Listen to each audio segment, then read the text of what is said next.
Il-biċċa l-kbira tal-Maltin iħossu li l-Gvern tal-pajjiż qed jiġġieled il-korruzzjoni. Dan skont studju ta' Transparency International li ħareġ għal din is-sena l-pajjiżi kollha tal-Unjoni Ewropea.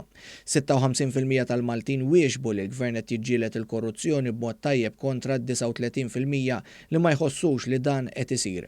Imqabbel mal-medja Ewropea kienu biss 43% tal-popli Ewropej li jħossu li l-Gvern ta' pajjiżhom qed jiġġieled il-korruzzjoni. Dan ifisser 13% inqas mill-poplu Malti.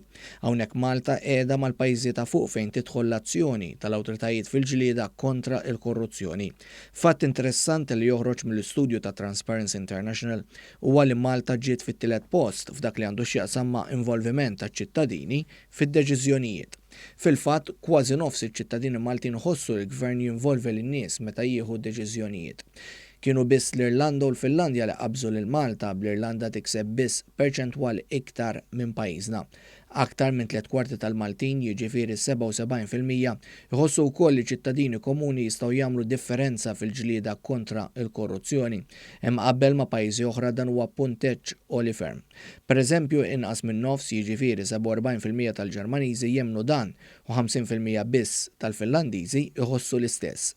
Pajjiżna għandu wkoll rati baxxi fejn jidħol tixħim, fil-fatt ir-rata hija kważi nofs tal-medja Ewropea u anke r-rata hija baxxa fejn jidħol abbuż tal-poter permezz ta' favuri sesswali.